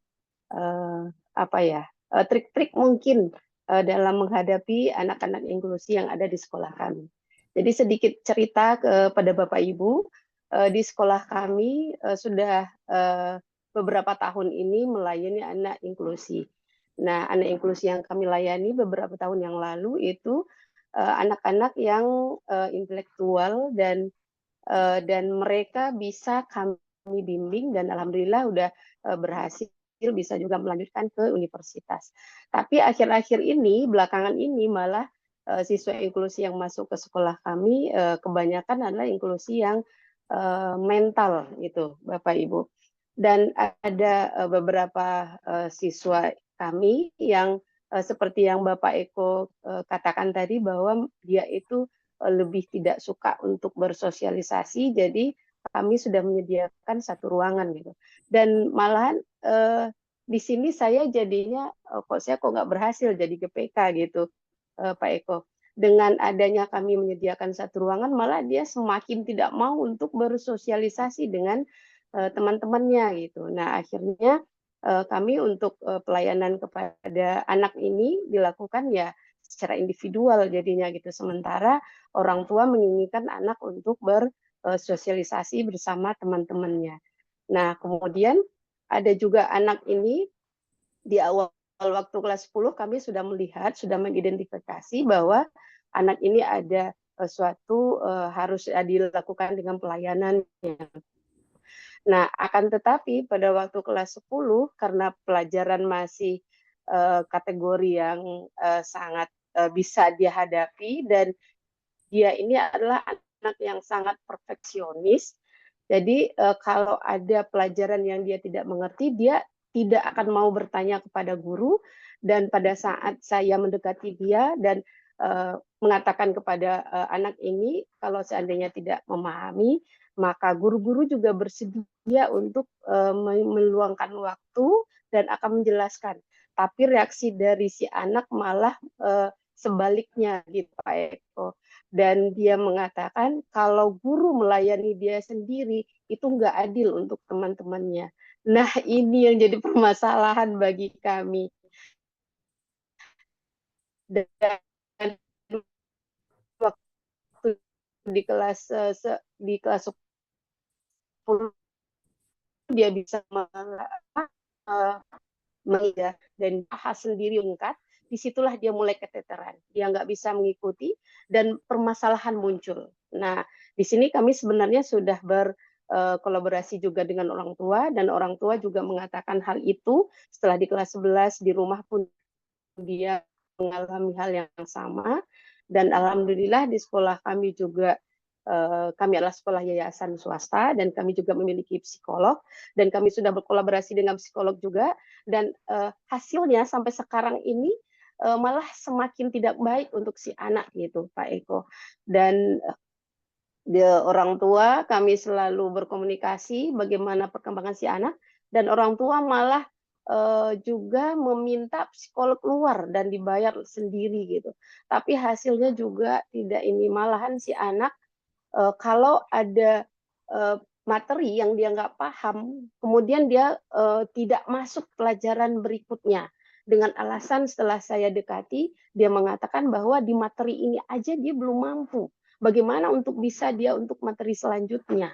Nah, kalau dikasih ulangan, dikasih soal itu misalkan 10, dia hanya mampu jawab 6, nah berarti dia nggak mampu menjawab 4. Pada saat time untuk mengumpulkan, maka itu dihapus kembali. Dengan alasan katanya kenapa harus dikumpul, dan hasilnya nggak maksimal gitu. Nah, suatu ketika Bapak kami melakukan psikotes, dia menjawab melakukan psikotes ini dengan satu syarat, itu psikotes yang dari pemerintah, bahwa satu sesi itu dia harus jawab semua baru bisa untuk sesi berikutnya. Nah, di sesi yang satu itu dia ada beberapa soal yang dia nggak mampu untuk menjawabnya. Nah, pada waktu itu kalau dia nggak menjawab, maka nggak bisa lanjut ke sesi berikutnya. Nah, disitulah pengawas manggil saya sebagai BPPK, saya ngasih pengertian kepada dia, dan dia jawabannya juga di luar dugaan kami lagi. Jawabannya kami minta dia untuk menjawab feeling aja gitu. Nah, jawaban si anak, kalau jawaban feeling saya benar, Ibu, berarti ini nggak hasil jawaban saya. Dan hasilnya nggak akurat. Tapi kalau seandainya jawabannya tidak tepat, ini memang inilah kondisinya, bahwa saya tidak memahami. Nah, begitu perfectnya si anak ini, Bapak. Dan inilah yang saya mohon solusinya kepada Bapak, apa kira-kira saya sebagai GPK yang harus saya lakukan. Nah, begitu Bapak, permasalahan yang ada di si anak di sekolah kami. Terima kasih Pak atas solusinya. Oke, terima kasih atas pertanyaannya, Bu. Ya, Lebih Bapak. sekali yang perfeksionis di kelasnya, dan itu malah menjadi sebuah tantangan yang cukup harus ditangani dengan baik ya, Bu, karena memang dari sisi kebutuhan anak juga, kemudian dari sisi orang tua juga orang tua yang mampu dan sudah memberikan banyak fasilitas gitu ya. Terima kasih. Mungkin ditanggapi oleh Pak Eko Purwanto, mungkin dari pengalaman ataupun dari kegiatan yang pernah beliau laksanakan. Silakan Pak Eko. Oke, terima kasih Bu Sri Wahyu nih. Jadi untuk kondisi anak-anak memang berbeda. Ketika saya ini di SD, di sekolah dasar, itu pasti akan berbeda kondisinya ketika anak-anak itu sudah di kelas 10 gitu. Berarti sudah remaja gitu ya, Bu ya. Iya, benar Bapak. Jadi ini memang kondisi yang berbeda. Jadi ketika GPK memang itu kondisinya itu berubah-berubah. Jadi setiap kita harus memahami bahwa setiap anak itu memiliki kebutuhan yang berbeda-beda. Jadi setiap ada anak kebutuhan khusus baru, meskipun kelihatannya sama nih, sama-sama ADHD, kondisinya ADHD-nya itu berbeda. Karena ada faktor-faktor lain yang mendukung atau mengganggu. Nah, tadi Ibu sudah menyampaikan ya Bapak Ibu bahwa ada 2 anak yang mungkin menjadi pusat perhatiannya Ibu. Cuma di sini memang berdasarkan pengalaman saya itu yang masih sedikit ini ya, mungkin nanti bisa kalau bisa mungkin jadi masukan atau mungkin sebagai pertimbangan saja ya Ibu. Nah, mungkin nanti Ibu bisa berkomunikasi lagi ya, melakukan rencana seperti yang tadi saya sampaikan ya. Mulai dari identifikasi sampai report itu diulang lagi Bu. Jadi benar-benar memahami anak tersebut itu seperti apa. Nah, tadi seperti yang Ibu sampaikan ada ada 2 pemahaman antara orang tua dengan guru, orang tuanya juga manggil psikolog, sekolahan juga manggil psikolog juga gitu kan. Jadi ini kan belum ada kolaborasi dan kerjasamanya ini intinya belum kompak gitu ya. Orang tua dengan sekolah itu belum kompak. Dan ini maka harapan saya itu coba untuk bisa step by step dari identifikasi itu diulang lagi. Maksudnya mana sih yang masih lemah ya? Di titik mana yang masih lemah sih? Apa di kolaborasi atau mungkin di kerjasama atau mungkin di identifikasi, di asesmen itu ada bagian yang mungkin belum lengkap gitu. Sehingga nanti silakan Ibu coba untuk bisa merangkai lagi mana sih yang kurang, tahap-tahap tersebut tuh mana yang belum diperhatikan, misalkan di kerjasamanya atau mungkin di kolaborasi atau mungkin di asesmennya, itu apa di refleksinya. Itu kan ini kan sebagai salah satu bahan refleksi Ibu. Iya, kenapa Nah, Pak? kaitannya dengan kasus yang pertama itu di tempat kami di SD itu juga ada anak yang seperti itu. Jadi ada siswa pindahan itu ditolak di mana-mana. Hmm. Jadi nggak mau yang terima. Akhirnya diterima di sekolahan kami. Dan anak tersebut itu 6 bulan tidak masuk ke kelas. Jadi selama 6 bulan itu tidak bergaul dengan anak-anak yang lain. Dia itu lebih sukanya di kantor bersama guru-guru, ya ngobrak-ngabrik bukunya guru, itu macam-macam. Pokoknya dia di kantor terus. Tidak pernah di kelas. Kalau di kelas dia nggak mau. Pokoknya dia nggak mau dengan orang lain. Maunya sama guru-guru itu, sama guru GPK-nya, kemudian di ruangan guru. Jadi Iya, benar Pak. mulai dari pagi sampai siang sampai pulang dia di ruangan. Itu terjadi selama 6 bulan. Tidak pernah mau masuk ke kelas. Tapi setelah dilayani sama guru GPK-nya khusus, jadi ada guru yang mendampingi dia secara khusus sendiri. Tidak disambi. Disambi maksudnya ada guru mapel kemudian ngambil GPK. GPK kadang-kadang datang, kadang-kadang enggak gitu kan. Iya. Dia itu ada guru khusus yang mendampingi dia. Jadi melayani dia dari pagi sampai dia pulang. Seperti shadow gitu ya Pak ya? Ya, seperti shadow. Iya. Kemudian itu kan membutuhkan biaya agak besar ya. Iya. Sedangkan kami kan sekolahan miskin. Jadi 63 muridnya. Kalau bosnya berapa itu? Cuma 900 untuk membayar macam-macam habis. Jadi kita kerjasama sama orang tua. Ini ibu, putranya ibu ini butuh pendamping khusus nih. Nah, maka biayanya kita 50-50 Bapak Ibu. Misalkan dari ibu 60%, dari sekolah 40%. Dan itu mendampingi dia. Jadi dia pengennya apa, kemudian apa yang dia rasakan, apa yang dia inginkan. Dia obrol bersama guru itu. Karena kalau GPK itu dia nggak maksimal. Misalkan dia harus masih ngajar guru mapel.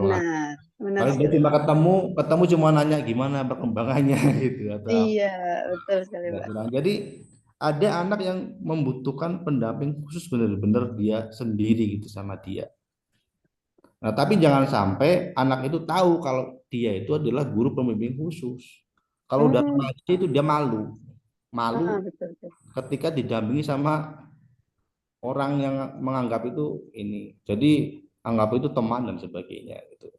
Yang menemani dia. Kemudian setelah kita adakan pendamping khusus itu, bukan GPK ya, pendamping khusus, jadi mendampingi dia. Tapi semua rekomendasi dari sekolahan, biayanya juga sharing, bukan sharing profit ya, tapi sharing bayarnya. Iya. Bayarnya sharing. Kemudian tapi kita sekolahan menegaskan bahwa ini anaknya harus tetap terapi nih Bu. Kita pantau bahwa anak itu terapi tidak ke psikolog atau kemana, itu terapinya jalan. Dan ketika terapinya jalan itu dikenaikan kelas itu habis liburan saya kaget langsung masuk kelas dan sekarang di kelas sampai sekarang sampai 3 bulan bersama teman-teman semua. Jadi memang tidak bisa cepat gitu. Jadi itu perlu jalan semua. Dari medis juga jalan, dari kita juga mendampingi maksimal. Kalau cuma sehari misalkan 15 menit ketemu gitu kan, itu kan kayak konseling. Sebagai konselor kita kan.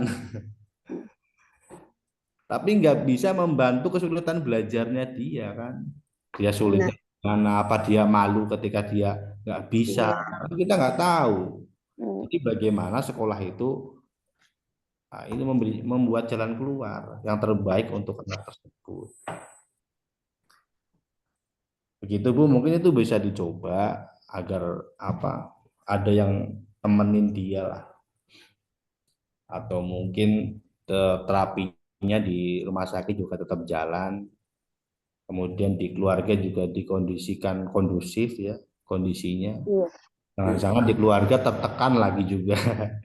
Tertekan di sekolah, tertekan di rumah. Harusnya di mana ya? Kalau maaf Pak, sedikit Pak. Kalau untuk di keluarga sepertinya enggak Pak, karena ini permasalahan si anak ini sebenarnya dari awal dulu, dari sebelum dia sekolah itu pindah ke Amerika Pak. Sampai di Amerikanya ya kalau kata psikolog begitu sih, belum duduk lagi waktu dia di Indonesia, lalu di Amerika, terus selama 3 tahun di Amerika balik lagi ke Indonesia. Jadi permasalahan itulah yang menyebabkan dia. Nah, jadi kalau di rumah orang tuanya sangat support sekali. Itu Pak, kalau untuk makan aja dia nggak mau makan itu, dia hanya mau makan sesuai dengan apa yang dalam pikirannya aja gitu Pak. Dalam makan hanya sama pakai kuah doang gitu. Dan kalau beli citato itu makanan snacknya cuman citato dan itu dia nggak mau kalau udah pecah. Itu harus hanya yang bulat-bulat gitu. Nah, jadi orang tua udah ngikutin gitu dah ini. Dan dia pintar Pak, dia pintar. Nah, cuman nggak mau sosialisasi gitu. Nah, kalau sekarang itu dia udah punya penghasilan dari buat-buat rancangan baju atau gitu Pak. Itu dia jualnya internasional gitu loh Pak. Cuman dia nggak bisa sosialisasi di sekolah. Nah, itu aja kayaknya saya kok gagal ya gitu loh Pak. Iya, iya Pak. Jadi memang apa sekarang itu kan kita banyak anak yang mengalami permasalahan mental ya. Iya betul. Salah satunya ya pengaruhnya HP itu kan. Ya kayak benar sudah sekali. punya teman sendiri, kayak nggak membutuhkan Iya. orang lain gitu kan. Ya paling bagaimana nanti berbicara dari ini sih. Dari kalau udah besar kan dia sudah paham ya. Sehingga bicara dari apa hati ke hati kayak kita itu jadi posisi sebagai teman. Jangan sebagai orang guru gitu kan. Kalau seorang guru kan mungkin kurang terbuka gitu. Sehingga nanti perlu berikan pemahaman apa sih kebutuhannya bersama orang lain dan sebagainya gitu. Iya. Itu mungkin di sekolah itu hanya dengan saya, Pak. Kalau mau berkomunikasi hanya dengan saya, kalau yang lain nggak mau gitu. Karena waktu itu pernah nanya juga ke dia, apa sih tujuannya saya sekolah SMA ini katanya gitu, Pak. Nah, ya dengan sekolah kamu nanti dapat ilmu, nanti dapat jasa bisa juga lanjutkan kuliah. Untuk ini kuliah itu untuk apa sih katanya? Kalau untuk cari uang kerjaan saya udah bisa. Waduh, itu tinggi loh ini. Iya, terima kasih Pak atas solusi-solusinya. Semoga nanti saya akan coba untuk lebih intens lagi dengan si anak ini. Silakan Ya, terima kasih Pak. Iya. Lanjutkan lagi diberi apa carikan jalan keluar bersama gitu. Iya. Karena anak itu memang unik-unik sendiri. Iya betul sekali Pak. Ya. Oke, terima kasih atas diskusinya sangat menarik sekali. Sebelum nanti ke pertanyaan berikutnya, tadi Pak Eko juga sempat menyinggung soal penggunaan gadget ya Pak. Apakah saya jadi penasaran ini, bagaimana ini penggunaan gadget yang ternyata tidak dilindungi ataupun tidak diawasi oleh orang tua ini ternyata mengganggu perkembangan dan bisa menyebabkan anak itu menjadi berkebutuhan khusus seperti itu ya Pak.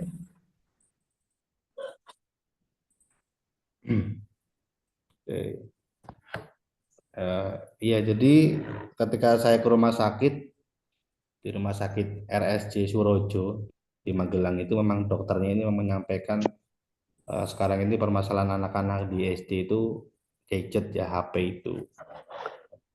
Jadi gimana dengan HP itu mereka beda ketika zaman kita pakai TV ya. Kalau TV kan kita diatur sama program.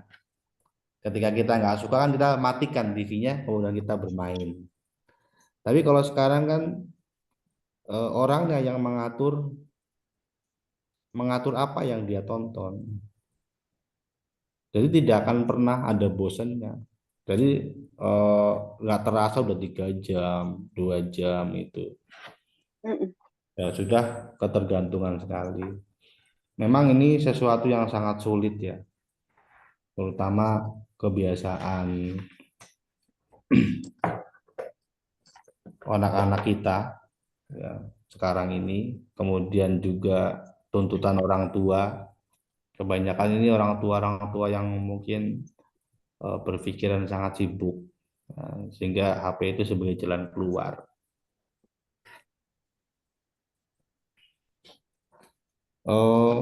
Memang sangat berbeda sekali. Jadi ketika saya dulu kuliah itu di Shanghai itu, anak-anak SD itu nggak ada yang pegangan HP sama sekali.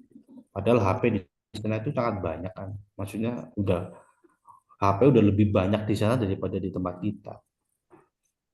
Tapi saya nggak pernah melihat anak-anak SD itu, anak-anak kecil itu dia pegang HP terus. Jadi sama ibunya itu udah ada buku atau gambar atau apa gitu. Jadi nggak diberi HP. Jadi untuk menenangkan anak itu, kita orang tua itu harus siap dengan perangkatnya, meskipun agak repot ya. Bawa pewarna, bawa gambar, bawa kertas gambar, bawa gunting, bawa apa gitu. Itu akan lebih repot memang. Lebih gampangnya ya HP dulu, pegang HP dulu, tenang gitu kan. Jadi kalau di sana itu anak-anak dibawa kerja itu nggak diberi HP. Saya ngelihat sendiri beberapa kali melihat ya anaknya dikasih buku, kasih kertas, kasih pewarna, rantai gunting-gunting itu sendiri. Jadi nggak ditinggal kemudian disuruh mainan HP itu tidak. Dan ketika kecil itu kita masih bisa tegas ya, masih bisa tegas. Dan ini masalah yang disampaikan dokter di RSC itu banyak anak-anak yang mengalami gangguan karena handphone itu. Mungkin Bapak Ibu juga sering melihat di televisi juga muncul ya. Dan itu ketika meskipun tidak semua anak itu sama-sama lihat HP 5 jam, itu memiliki masalah yang sama. Karena ketahanan mental anak kan beda-beda. Misalkan sama-sama nih punya anak 2, yang satu sama-sama 5 jam nih. Tapi nanti dampaknya akan berbeda. Karena tergantung kekuatan mentalnya anak. Kalau nggak kuat, dia sudah cepat lemah, akan mendapatkan gangguan mental. Nah, jadi kita harapkan karena banyak kasus-kasus seperti itu, sehingga orang tua nanti kita beri pemahaman agar memberikan aktivitas-aktivitas lain ya, yang sebagai pengganti atau mungkin menyibukkan anak tersebut agar tidak selalu fokus dengan HP atau dengan olahraga atau dengan kegiatan ekstra atau kegiatan seni yang lain yang sehingga dia tidak terlalu fokus dengan handphone tersebut. Kalau anak SD ya kasih gambar, gunting. Kalau anak yang udah ada remaja ya dia akan bagaimana anak tersebut menghabiskan waktunya untuk hal yang lebih produktif. Begitu Ibu, begitu Pak Yusron. Masih sangat menarik sekali. Bapak Ibu ada yang masih ingin bertanya atau ingin berdiskusi dengan beliau, kami persilahkan.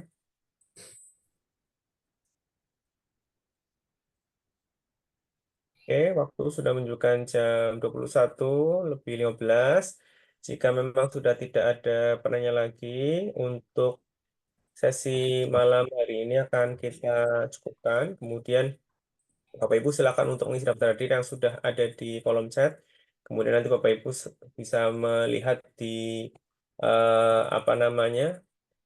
ada di microsite yang sudah kami buat. Di sana nanti Bapak Ibu akan menemukan nama ataupun menemukan list kehadiran Bapak Ibu sesuai dengan waktu pengisiannya ya. Ini seperti ini. Bagi Bapak Ibu yang sudah mengisi daftar hadir, listnya akan muncul dan nanti bisa disimak. Kemudian di microsite itu Bapak Ibu juga bisa melihat di folder. Bapak Ibu nanti silakan masuk ke foldernya, folder Google Drive-nya. Bapak Ibu nanti akan bisa menemukan nama Bapak Ibu semua sesuai dengan abjad yang tertera di sana.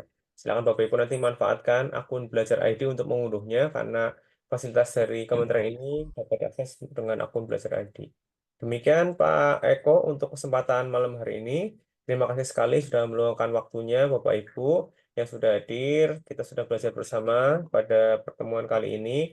Pada pertemuan komunitas berikutnya, Senin depan, kita juga akan bersama oleh Pak Danang, guru SLB dari Sukoharjo. Beliau juara 1 untuk guru inovatif kategori SLB di Balai Besar Guru Penggerak tahun 2023. Beliau besok minggu depan akan berbagi dengan kita. Semoga nanti kita juga bisa banyak belajar dari beliau. Terima kasih Bapak Ibu semua yang hadir. Sebelum kami tutup, saya ingin mengambil gambar terlebih dahulu untuk dokumentasi. Ada 6 slide. Slide pertama akan saya coba ambil. Oke, silahkan. Slide kedua. Oke, 1, 2, 3. Slide ketiga.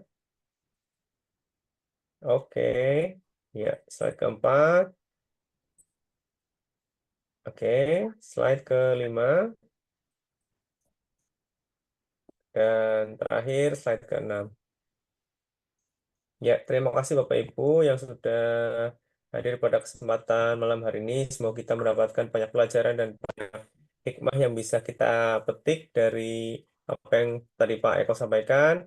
Nanti narasumber juga akan membagikan slide ataupun membagikan paparannya dan akan kami kirimkan di grup Telegram. Jangan Bapak Ibu untuk standby di grup Telegram. Rekamannya juga akan kami coba untuk unduh dan upload mungkin 2-3 hari ke depan. Terima kasih bagi yang sudah menyelesaikan administrasinya. Bapak Ibu bisa meninggalkan ruangan atau meeting. Bagi yang belum masih terkendala dengan sesinya, nanti akan coba kami bantu. Terima kasih. Selamat malam. Kami ucapkan akhirul kalam. Wassalamualaikum warahmatullahi wabarakatuh. Waalaikumsalam. Waalaikumsalam warahmatullahi wabarakatuh. Warahmatullahi Wabarakatuh. luar biasa.